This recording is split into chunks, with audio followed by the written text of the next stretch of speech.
James O'Doul. I'm here in North Dublin on a hill near the coast. We're going to talk today about location. That's Land Island, little island there. It's called Ireland's Eye. The land opposite is called Howth. Apparently the Vikings landed there in the 8th century. On the winter solstice, the sun rises out between the island and the headland there. It kind of rises out of here. And then in the summer solstice, the sun kind of rises out of this island. It's sort of like two natural markers on the horizon, on the sea. Also, at night, if you're into looking at stars, you can watch. They just rise out of the horizon. Over here is a natural marker of a hill, which in the summer solstice the sun sets in there. And over there, past those trees, a little bit, maybe half a mile away, there are trees, collection of trees with rocks, which the farmers don't basically they don't interfere with the land there for various cultural reasons.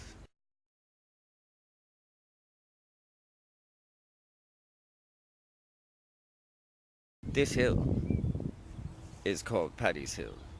Why it's called Paddy's Hill apparently is because one of the St. Patricks, or the St. Patrick, at some point on his way to Armagh, apparently came here and knocked down the standing stones that were on this hill.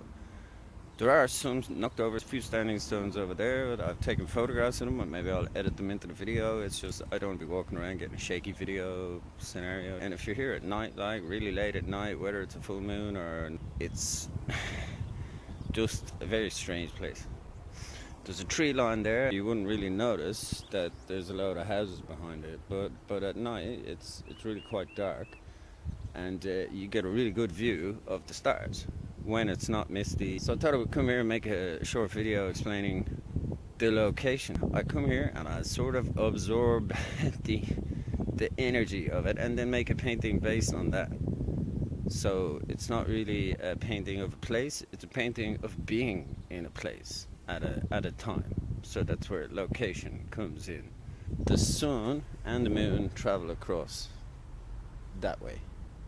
So that's south. It's a perfect location for observing anything on the coast, inland. It's just a really good location. You might think one place is the same as another place, what difference does it make? But at the same time, I think different places have different kind of energy. Even say in a house, an old house will have different energy to a new house.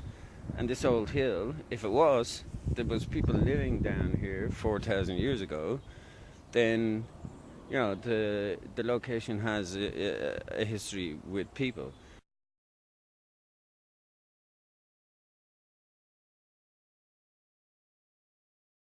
If you go into the Hugh Lane Gallery in Dublin, you can see paintings by an artist called Nathaniel Hone, and he kind of painted along the coast here. The paintings that I do would sort of relate a bit to that. I don't go out with a canvas and go painting in a field, but it's just not very practical for me as a person. I'd rather go there and try and remember being there and then paint the scene.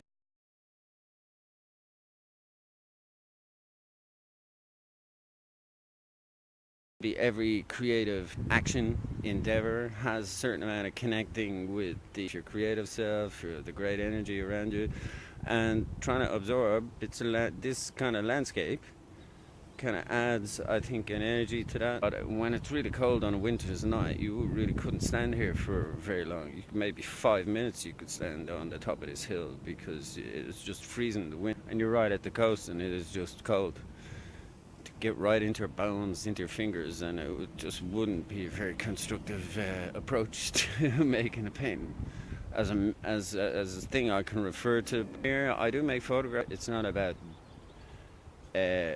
making a perfect copy of a location as an image. It's more about try and remember what the landscape looked like, trying to tap into the memory of being somewhere. And then so not only my memory, but maybe the memory that other people had of being here. That kind of on a collective, conscious, subconscious. The land has its own memory. Maybe it's easier to think about that sense of a person being somewhere. I wanted to have a human experience and paint that in a human way so it looks human. Not competing with a machine